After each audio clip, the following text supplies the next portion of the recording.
जय हिंद वंदे मातरम प्यारे साथियों और सभी साथियों का मैं वी लोधा वरिष्ठ हिंदी आप सभी का स्वागत करता हूं साथियों इस क्लास में। और आज हम पढ़ रहे हैं साथियों राजस्थान विद्यालयों में यानी राजस्थान के राजकीय विद्यालयों में जो कक्षा 10वीं के लिए एक किताब है साथियों, राजस्थान का इतिहास एवं संस्कृति।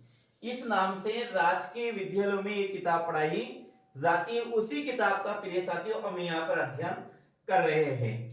तो कक्षा 10वीं की है और इसमें हम अध्ययन करेंगे प्राचीन सभ्यता है। कल अपने एक क्लास देखी थी साथियों, राजस्थान की प्राचीन सभ्यता है। कल पूरी नहीं हो पाई थी, आज ये पूरी होने वाली है।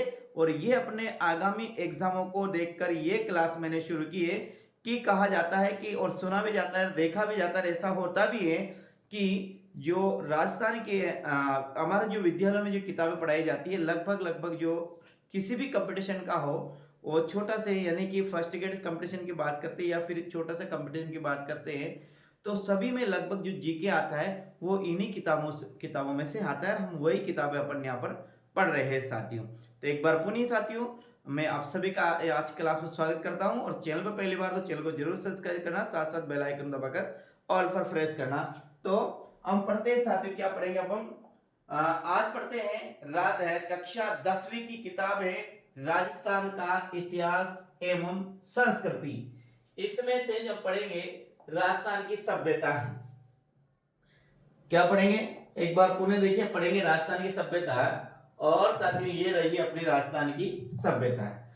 कल अपने लगभग 3-4 सभ्यता पढ़ी थी। आज जो अपनी क्लास शुरू होगी साथियों वो होगी बागोर सभ्यता से। कहां से होगी? बागोर सभ्यता शुरू होगी। अब देखिए बागोर सभ्यता में क्या है। भीलवाड़ा जिले में स्थित बागोर में कोठारी नदी के तट पर, ध्यान रखिए भीलवाड़ा में बागोर सभ्यता क्या है। पहली बात तो ये भीलवाड़ा में है साथियों। कहां पर है? भीलवाड़ा में। बा से भीलवाड़ा याद रखिए। भीलवाड़ा में कहां पर?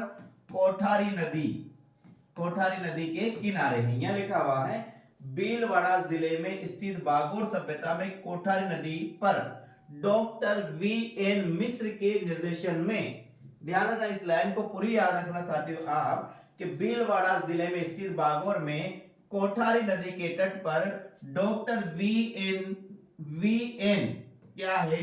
वी.एन. मिश्र के निर्देशन में 1967 से 1970 ईस्वी तक उत्खनन कार्य किया गया। यानी जो बागोर सभ्यता है भीलवाड़ा में कोठारी नदी के तट पर, क्या है? बागोर सभ्यता है भीलवाड़ा में कोठारी नदी के तट पर, उसका जो उत्खनन कार्य किया वो किसने किया साथियों? वो किया वी.एन. मिश्र ने। किसने किया? वी.एन. मिश्र ने साथियों इसका उत्खनन कार्य किया। कहां से ये किया? 1967 से लेकर साथियों 1970 के मध्य तक ये कार्य किया। उत्खनन के दौरान यहाँ प्राग ऐतिहासिक काल की सभ्यता के अवशेष प्राप्त हुए जो 4 से 5000 ईसा पूर्व के माने जाते हैं। यहां से बड़ी संख्या में लघु, अब देखिए ये जो सभ्यता है ये ईसा पूर्व से 4 से 5000 ईसा पूर्व की सभ्यता है। यहां पर जो उपकरण प्राप्त हुए उनसे ऐसा माना जाता है।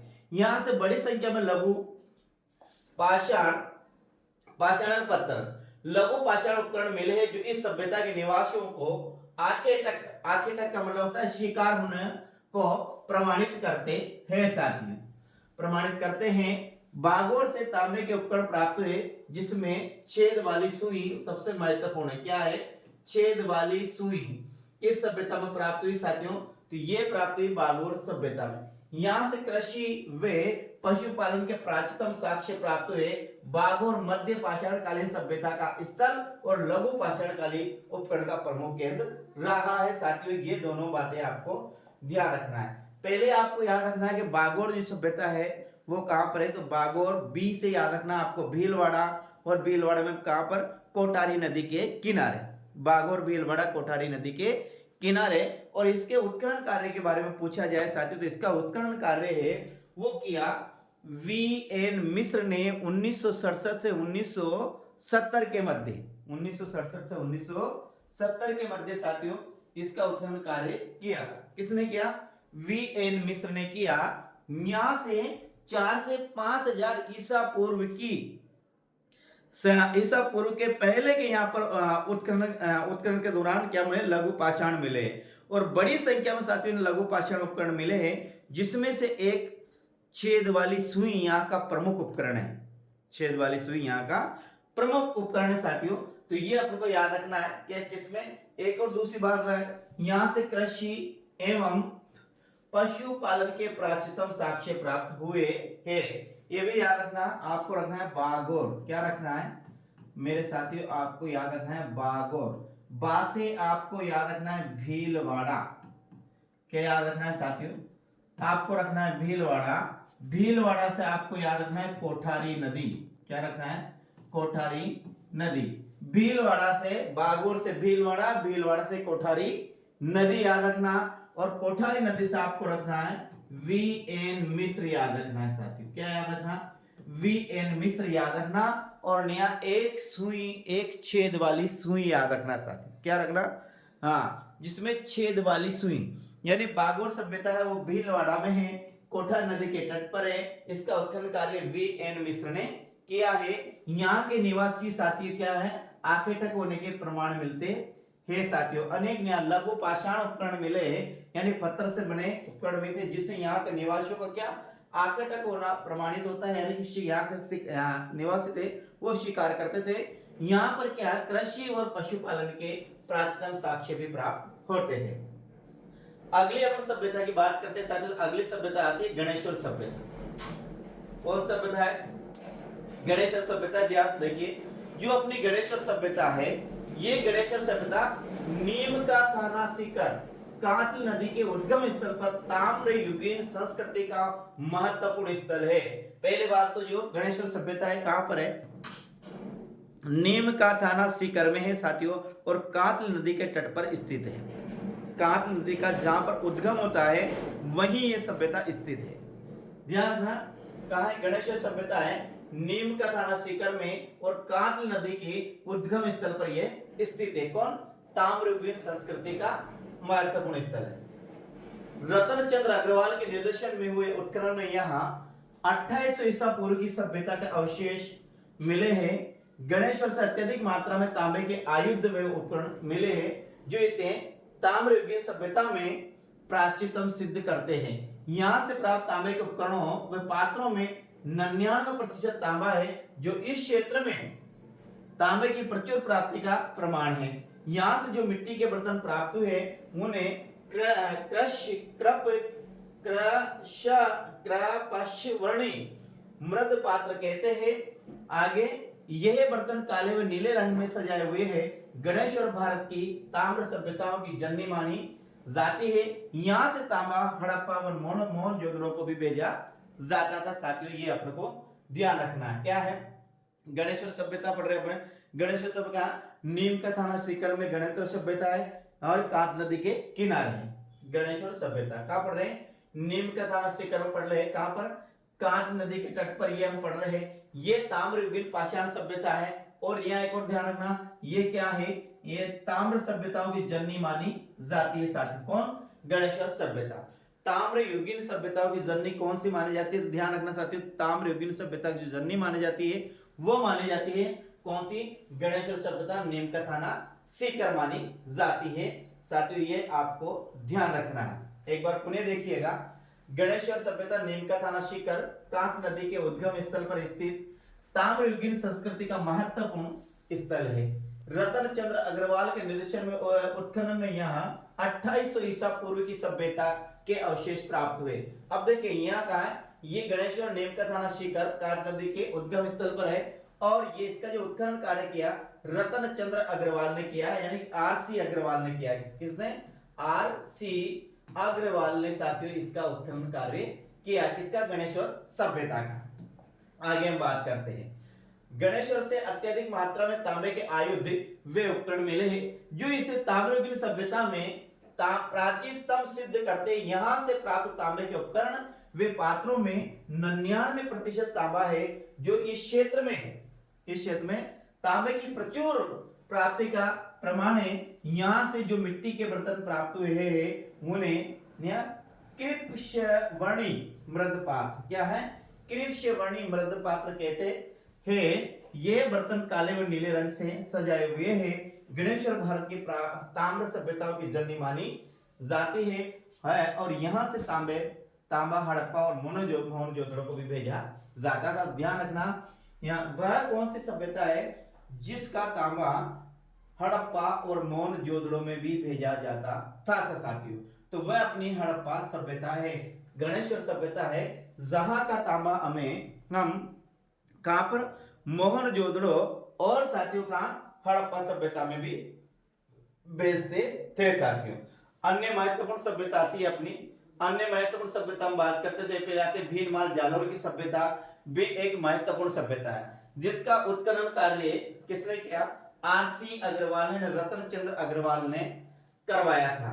यहां से रोमन एम्फोरा यानी सुरा पात्र में एक यूनानी सुराही मिली है जो इसके विदेशी व्यापार का केंद्र होने की पुष्टि करता है। भीनमाल का प्राचीन नाम श्रीमाल था।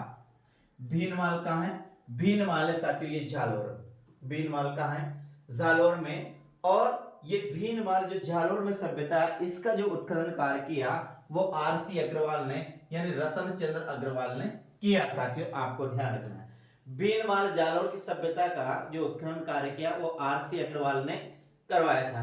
यहां से ध्यान रखना क्या मिला है, यहां से जो अपन को मिला है वो मिला है साथियों एम्फोरा यानी कि सुरा पात्र। सुरा का मतलब होता है शराब पीने का पात्र। सुरा पात्र शराब पीने का पात्र यहां पर प्राप्त हुआ है। एम्फोरा यानी सुरा पात्र वे एक यूनानी सुराही मिली है जो यहाँ विदेशी व्यापार केंद्र होने की पुष्टि करता है।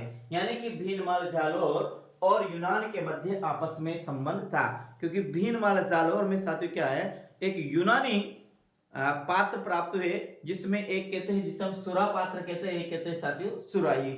ये दो चीजें यहाँ पर मिली है और ये दोनों चीजें यूनान की सभ्यता से मेल खाती है। इससे ये सिद्ध होता है कि भीनमाल जालौर की सभ्यता का संबंध साथियों यूनान से था साथियों। आगे इसी प्रकार ईसवाल उदयपुर में से प्राग ऐतिहासिक कालीन सभ्यता के प्रमाण मिलते हैं। यहाँ से समृद्ध लौह उद्योग के साक्ष्य प्राप्त हुए। आपको बस इतना याद रखना, ईसवाल सभ्यता कहाँ? तो ईसवाल है उदयपुर में साथियों। कहां पर है? ईसवाल जो अपनी सभ्यता है, ईसवाल सभ्यता है उदयपुर में। ये साथी देखिए अभी थोड़ा टाइम लगेगा, ये जैसे लाइट गई तो कभी तो ये क्या है, इसको मैं कितनी कोशिश कर ली साथियों फिर भी ये जो इन्वर्टर है इसका, ये इन्वर्टर में कहीं ना कहीं साथियों ये मिस्टेक हो जाती है। तो अभी देखते हैं, अभी खुलता है अपन पढ़ेंगे। इसके बाद साथियों इसी मेरे YouTube चैनल पर रीड लेवल फर्स्ट और read level second, RPSC first grade और आरपीएससी सेकंड ग्रेड दोनों के लिए साथियों हिंदी व्याकरण बिल्कुल निःशुल्क बैच आरंभ किया गया है। अभी उसमें केवल संज्ञा वर्ण विचार संज्ञा पूरी हुई है, अभी उसमें सर्वनाम चल रहा है। तो आप यदि निःशुल्क रूप से हिंदी व्याकरण पढ़ना चाहते हैं और बेहतर रूप में पढ़ना चाहते हैं ताकि आपका एग्जाम में कोई भी प्रश्न गलत नहीं हो, तो साथियों इस चैनल को निश्चित रूप से आप सब्सक्राइब कीजिएगा।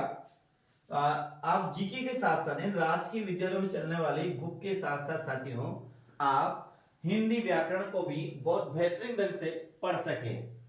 ये तो ये अपना खुल जाता है। हाँ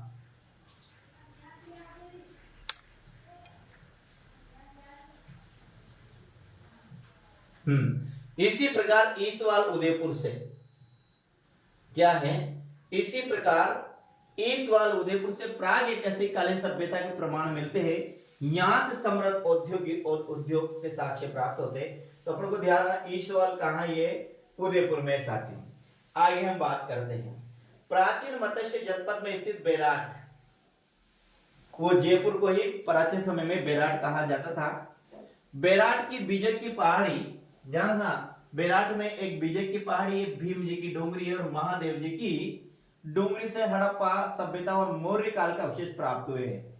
यार ना बेराट जो जयपुर में है, यहाँ पर तीन पहाड़, एक तो है बीजक की पहाड़ी है, एक भीम जी की डोंगरी है, एक महादेव जी की डोंगरी है। ये तीन पहाड़ है यहाँ पर, यानी तीन पहाड़ियां। इन तीनों पहाड़ियों में मेरे साथियों यहाँ एक तो मिलती है हड़प्पा सभ्यता के और एक मिलते हैं मौर्य काल के अवशेष। याद रखना, राजस्थान में मौर्य काल के अवशेष कौन सी सभ्यता में पाए जाते हैं? तो आपको याद रखना, बेराट उदयपुर में साथियों क्या मौर्य काल से संबंधित सभ्यता के अवशेष प्राप्त हुए हैं। आगे दयाराम साहनी, नील रत्न बनर्जी, कैलाश नाथ दीक्षित जैसे विद्वान इस उत्खनन से जुड़े हुए थे। बेराट से एक गोल मंदिर व अशोक के स्तंभ अवशेष प्राप्त हुए। बेराट के समीप अशोक का आब्रू अभिलेख प्राप्त हुआ है, जो अशोक के बौद्ध धर्म का अनुयायी होने का सबसे पुख्ता प्रमाण माना जाता है। प्रश्न आ सकता है कि आप बाबरू अभिलेख कहां पर प्राप्त हुआ? क्या है बाबरू अभिलेख कहां पर प्राप्त हुआ? तो साथियों आपको याद रखना है, बाबरू बे से याद रखना, बेराट यानी कि उदयपुर की सभ्यता में हमें बाबरू अभिलेख प्राप्त हुआ है।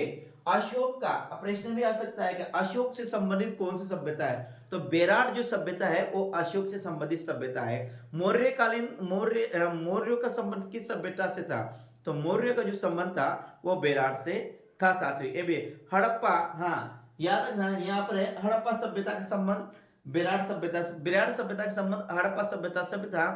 बेराट सभ्यता का संबंध साथियों मौर्य काल से भी था साथियों। ठीक है, हाँ यहाँ उत्खनन कार्य किसने किया? दयाराम सायर ने किया और नील रत्न बनर्जी ने किया और कैलाश नाथ दीक्षित ने किया। इन तीनों का जो संबंध है साथियों वो बेराट सभ्यता से है साथियों। ठीक है, आगे ठीक है, तो आपको याद रखना है बेराट सभ्यता कहाँ? जयपुर में है। 3 पहाड़ियां, एक बीजक की पहाड़ी, एक भीम जी की डूंगरी, एक महादेव जी की डूंगरी। यहाँ पर हड़प्पा सभ्यता, साथ ही साथ मौर्य काल के अवशेष भी प्राप्त हुए। इसका जो उत्खनन कार्य किया दयाराम साहनी, नील रत्न बनर्जी और एक नाम मिलता है कैलाश नाथ दीक्षित जैसे विद्वानों ने इसका उत्खनन कार्य से जुड़े हैं। बेराट में एक तो मिला आपको गोल मंदिर मिला है, एक अशोक के स्तंभ मिले हैं प्राप्त हुए। बेराट के समीप अशोक का बाबरू अभिलेख प्राप्त हुआ है, जो अशोक के बौद्ध धर्म का अनुयायी होने का पुख्ता प्रमाण माना जाता है। आगे सभ्यता आती है बालाथल, आती है उदयपुर में। बालाथल सभ्यता कहाँ है? तो बालाथल सभ्यता साथियों उदयपुर में है। बालाथल सभ्यता उदयपुर में प्रोफेसर वी.एन. मिश्र के निर्देशन में हुए उत्खनन से एक ताम्र पाषाण कालीन सभ्यता प्रकाश में आई। इस सभ्यता का संपर्क हड़प्पा सभ्यता से होने का पुख्ता प्रमाण प्राप्त होता है। पहली बात तो याद रखना बालाथल सभ्यता का उदयपुर में, जिसका उत्खनन कार्य वी.एन. मिश्र ने किया। तो आपको याद रखना बालाथल उदयपुर वी.एन. मिश्र, बालाथल सभ्यता उदयपुर वी.एन. मिश्र, बालाथल सभ्यता उदयपुर वी.एन. मिश्र, बालाथल सभ्यता उदयपुर वी.एन. मिश्र, बालाथल सभ्यता उदयपुर वी.एन. मिश्र, बालाथल सभ्यता उदयपुर वी.एन.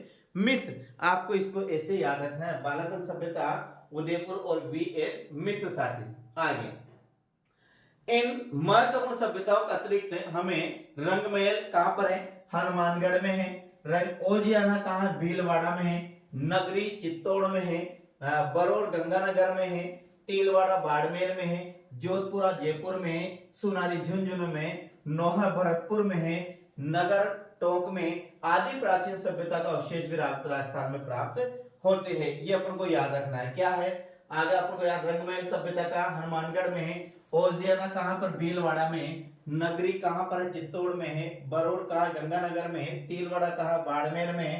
जोधपुरा कहां? जयपुर में। सुनारी कहां पर है? झुंझुनू में। नोहा कहां पर है? भरतपुर में। नगर कहां? टोंक में। आदि प्राचीन सभ्यता का अवशेष भी राजस्थान में प्राप्त हुए हैं साथियों। आगे ध्यान, राजस्थान में आर्य संस्कृति का प्रसार हड़प्पा सभ्यता के पतन 1800 ईसा पूर्व के आसपास है के बाद भारतीय इतिहास के वैदिक सभ्यता का समय आरंभ होता है। इस सभ्यता के बारे में जानने का प्रमुख स्रोत क्या है? 4 वेद है, ऋग्वेद, यजुर्वेद, सामवेद और अथर्ववेद। 4 वेद। वेद कितने हैं हमारे? तो 4 वेद है। पहला है ऋग्वेद है, यजुर्वेद है, सामवेद है और क्या है? अथर्ववेद है। इसलिए इसे वैदिक सभ्यता कहा जाता है। अब ध्यान रखना हड़प्पा सभ्यता के बाद आती है अपनी वैदिक सभ्यता। और वैदिक सभ्यता में 4 वेद लिखे गए हैं। क्या पहला है, अपन देखें यहाँ, राजस्थान में आर्य संस्कृति का प्रसार हड़प्पा सभ्यता के पतन के बाद। क्या जब हड़प्पा सभ्यता का पतन हुए, इसके बाद साथियों वैदिक सभ्यता आरंभ होती है। और वैदिक सभ्यता में 4 वेद लिखे हैं, ऋग्वेद, यजुर्वेद, सामवेद और अथर्ववेद। इसलिए इसे वैदिक सभ्यता कहा जाता है। राजस्थान में इस सभ्यता का अवशेष अनूपगढ़ से गंगानगर और तरखाना वाला ढेरा वे चक 64 में मिलते हैं। यहां मिलते हैं साथियों वैदिक सभ्यता के अवशेष मिलते हैं। आगे हम बात करते हैं महाकाव्य काल, जिस समय महाकाव्य लिखे गए, रामायण और महाभारत लिखे गए, उसे महाकाव्य काल कहा जाता है। जिस काल में रामायण और महाभारत महाकाव्य लिखे, इन दोनों को महाकाव्य माना जाता है। तो इस काल में राजस्थान में आर्यों की अनेक बस्तियों के उल्लेख मिलते हैं। रामायण से ज्ञात होता है कि राम रावण युद्ध के समय जब दक्षिण सागर ने अपने ऊपर सेतु बनवाना स्वीकार नहीं किया, तो भगवान राम ने उसे भयभीत करने के लिए खींचा हुआ अपना अमोघ अस्त्र राजस्थान की ओर ही फेंका था, जिससे यहाँ समुद्र के स्थान पर मरुस्थल हो गया।